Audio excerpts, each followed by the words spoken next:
So welcome to a new episode of our SXA tutorial series. And well, we have started creating already some renderings. And as we want our authors to work on the content as soon as possible, it also makes sense at that point to start styling the components so that they look at least close to what they are looking when they are finalized. And for that, I got myself someone to help me with. So let me introduce Andrew from our Sitecore team. Yeah, maybe you introduce yourself, Andrew. Sure. Hello, everyone. I'm Andrew Karaptis. I am a member of the Sitecore Professional Services team. I've worked as a developer with Sitecore for many years, and now I'm transitioning also into a sales engineering role at Sitecore. Great. So Andrew will help me along with all the front-end related tasks, as he has much more knowledge on that than I have. And yeah, let's dive into what SXA offers in terms of front-end development and workflows. So the first thing I think that we need to know is that SXA does or handles all the front-end related assets using themes. So a theme is basically the idea to separate site design from site data, and themes can be styled in a way that your business requires it. So out of the box, we have already some kind of wireframe theme available, which we could start as developers or as backend developers to create pages or to assemble new components, and then at a certain point of time, we can switch the theme, so applying all the front-end related assets so that the same implementation and the same content is just put into a different design. And yeah, therefore comes more closer to a final state. But this also helps us that content authors can start early in their content creation process using already the wireframe theme, and then later on get the site in the final theme and with the actual styles that should be applied for the site. Yeah, I do like that. In my experience on real projects, it is sometimes helpful for the content editors to be able to just start filling in content on real content items right away before the front-end theme development is complete. And then later, when the front-end theme development is complete, or perhaps in stages where more and more renderings are styled and themed, you continue to roll that out on the site so the cosmetics of what the content editors have already done improves over time, but they were able to start their content entry earlier. Right. So let's imagine we have created already the design of a certain page, but as I said, there was no front-end development involved so far. So we've utilized some out-of-the-box components or even created our own ones in a certain wireframe theme. And the one that you see here is a bit of an older wireframe theme. So there is already a newer one introduced, I think, with SXA 1.9, which looks a little bit more modern instead of this hand-drawn experience. So let's assume we have designed that page with the components, and also authors have put already content, as you can see. So yeah, we have a lot of components. We have a header, we have a footer, and all of that stuff. And now the front-end development got all the components and all the stuff in the meanwhile to work on. And once they are done, or like also intermediate, we can synchronize those changes and apply them so that the actual same content and the same site structure that we have created is yeah, looking as it should look at the end. So that's a theme from a business perspective, I would say. So on the one hand, we can already start putting in content at a very early stage in order to have a parallel or more parallelization from content authoring, or that content authoring can start very early already in within the development process. But on the other hand, there are also other use cases that I could imagine, like if you are a Sitecore partner and you are maybe pitching for a project, you could provide also different look and feels of a website using different themes. So you prepare one website with all its features, and then you just switch the themes later on to show yeah, changes that you could imagine on basically the same content, but just visual changes that you apply with a different theme. I've also worked on one real world project where they specifically chose, because they wanted to try to stick to the out of the box components that come with SXA as much as possible, they specifically chose to do the wireframing for that project in Sitecore. So they didn't start with a wireframing and design tool to do all that. They just fired up their clean instance of Sitecore. They generated their first site that was empty, and they built the wireframes using the SXA wireframe theme, because that meant everything they built with the out of the box components was definitely you could just theme on top of it, and you were definitely using out of the box stuff in that case. Yeah, I would say it's an offer, and you can definitely use it, but it's also fine. Well, I see a lot of UX designers creating wireframes then in their tool set that they used to know, and maybe they fear a little bit stepping into Sitecore.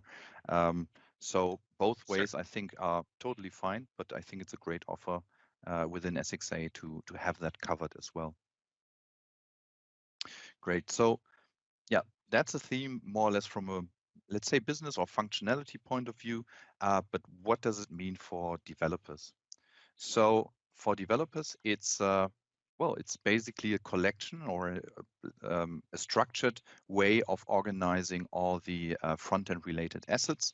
So that can be the gulp tasks, the SAS files, all the compiled and CSS files, and later on also the optimized min files. That can be fonts and images, and yeah, all of that is organized in one theme. And if we talk about, well, there has been a big change introduced with SXA 9.3. So until the version including SXA 1.9, all those source files of, or all those front-end related source files were also stored in the theme as items, so in the Sitecore installation. And the feedback of front-end developers was that, well, they anyway would work in their preferred tool set, like could be Visual Studio Code or something similar, but then they are synchronizing everything into Sitecore, but they also synchronize everything back into their source repository. So they have basically two sources of truth. On the one hand, their source repository, on the other hand, the items in Sitecore, which also would get synchronized or serialized with any of the tools like Unicorn or TDS back into another source repository, or even into the same. But you see, you have everything twice. So what SXA did in 9.3 was introducing a command line interface, which allows us to decide if we only want to have the pre-optimized min files, which are necessary for running Sitecore along with SXA and along with the themes, or if we also keep it the old way to synchronize everything, including all the source files. So developers have now the choice which way to go. To be honest, the feedback so far is that they choose not to have the source files in Sitecore anymore, which I would also prefer. But you have the choice, and it's up to you to decide which way to go. So you do not only have then the items in Sitecore, but you also, of course, have then all the items in your on your local file system. So there you find the exact same, or if you go for the solution not to synchronize the source files, then you have only the source files on your local file system that you can synchronize into your source repository and check it out and check it in again. And then you synchronize only the pre-optimized mins to Sitecore into your SXA theme. Yeah, anything to add, Andrew? No, that was very well put. Yeah, I mean, on the last couple SXA projects I worked, we definitely chose the path of not syncing all of the source SAS and JavaScript files into Sitecore. We just put the optimized, minified, and combined files into Sitecore, and that worked out well. Less items in Sitecore Media Library. You only have one copy of your source SAS and your source JS that you can store in your code repo however you see fit, and that has worked out fairly well. Yeah, yeah. You're absolutely right. Less items means less data in the database, so everything is much cleaner, and you don't need it actually to deliver that with your Sitecore instance. You only need those pre-optimized min files and maybe images and font files, but that's it, to keep it as clean and as slim as possible. Mhm. So when we talk about themes, there are actually 4 types of themes. So the most prominent one, or the one we are going to use most from my perspective, is the site theme. So this is the theme that's directly attached to your site, and you can also only attach one site theme per site. So if you want to make use and structure things even further, you can also make use of a base theme. So base theme contains then maybe basic functionalities, or this could be grid information. This could be some vendor stuff like CSS and JavaScript files for Google Maps or anything like that. And in order to organize that further, you can attach those base themes later on to your site theme, so that you have, let's say, an organized way of structuring themes that you might also want to reuse in other themes or other constellations. To me, Uh, that's one of the most powerful aspects of SXA's theme system, is that it has that inheritance capability between themes. So you could potentially leverage that concept of making a base theme for a type of feature if you want that feature to be a part of several different site themes down the road. That might be a wise way to structure and architect your themes. You can make a base theme for that feature, and then you can inherit it into several site themes. True. So if we take a look at the other 2 themes that we have here, is on the one hand, we have the wireframe theme. So this one is an out-of-the-box theme that comes with SXA, and we've seen that already, at least an older version of it, as there are currently 2. So the older one comes with the with a more Comic Sans appearance and hand-drawn wireframing. It's the more or less deprecated one. That's also how you find it in the list, as wireframe deprecated. And then there's a more modern one which got introduced with SXA 1.9, and this will cover all the out-of-the-box components to display them in a wireframe, wireframe way. And this would allow you to directly get started with having Sitecore installed and SXA on top of it, and then you're directly good to go and design pages using the wireframe theme. Last but not least, we have the basic 2 theme, and this theme is basically a copy template. That's how I would call it, to create a site theme. So until SXA 1.9, the basic 2 theme in Sitecore or in SXA contained also all the source files. So once you created a theme from scratch during the site creation process or using a script, which we will show in the demo later on, then this basic 2 theme got copied over, and a new site theme was created for you based on your configuration, like your theme name and whatever you wanted to use as a base theme for that theme. Since SXA 9.3, SXA introduced the CLI, and therefore you will find the basic 2 theme only with the pre-optimized min files or items instead of the whole source items.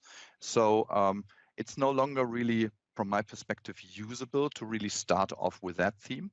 Instead, using the CLI, it will download the basic 2 theme from a Sitecore server and install it then, or copy it as a template then to your to create a local site theme. So it's still the basic 2 theme, but not any longer the one that you have in your Sitecore instance when you use the SXA CLI. What we're doing now is, this is our SXA tutorial tenant, and we've created our company dev site, but we haven't really created a theme yet.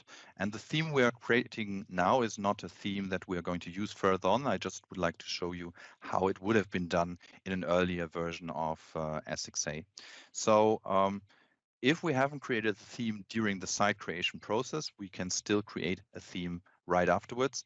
And let's simply do that. So by right-clicking and using a script called new site theme. we're right-clicking on our website itself, right? Yes, you're right. And the new site theme script allows us to create a new theme if we haven't done so directly with the site creation. So let's give this theme a name and call it SXA tutorial theme. And we have to provide a location. Well, we can choose another location, but this is already predefined here following our tenant name and our site name. So that's, I think, completely fine to go for. And let's go to the second tab, what we find in here.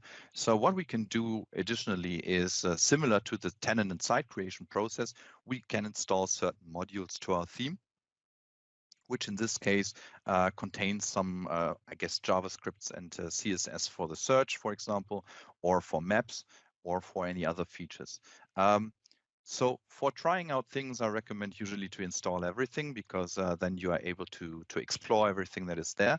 If you go for a production website, then I would carefully select what I really think I need, because I can install it anytime later. But usually deleting things, well, I think it's not that complicated with the themes, but especially with the modules that got installed during our tenant and site creation process, it's takes a while to clean everything up. So that's why I would definitely go for rather less than too much. In our case, we're more in an exploration mode, so we keep everything and hit the OK button. So it will create now our new site theme. So that was it already. And yeah, let's take a look at the theme. So we will find the themes in Media Library in the themes folder. And following the structure that we have seen in the dialog is the tenant name and the site name. And here is our newly created theme containing then the gulp files or some gulp configuration, more or less. No JavaScript so far. And a pre-optimized min. So there are no source files that we could work with. And this is also what I initially described. So, well, it's something to be used, but it's not really something to work on from my perspective. So at least not when starting from version 9.3. So in order to make this work, this theme, and apply it to the site, we have to go first to the settings item. And on the settings item, let me scroll down a bit to find the field. It's yes, it says compatible themes. And as you can see, as I used this script, it already applied my newly created SXA tutorial theme here. If it wouldn't have it done, you can also, or you're also free to assign it here by just selecting the theme from the tree here, and then assign it here to the selected themes. Well, in our case, as I said, this script has done it for us already. So nothing to do in this case. And the last step is to activate the theme on our site. So therefore, we go to the page designs node. And what we will find here on the content tab is a mapping between the devices, like Sitecore devices, and the applied themes. So you can see that there are out-of-the-box few Sitecore devices. We mainly work on the default device, but you could also have other devices, and therefore map also other themes. If you say you want to create a print layout, for example, or you want to create a different design for a print device with also using different renderings and things like that, you could also do that. In our case, we are just using the default device, and currently we have the wireframe theme mapped. And what we want to do is then change our wireframe theme to the newly created theme and save it. So now a new theme is being used instead of the wireframe theme. So that's the whole process. Pretty simple. Yes. So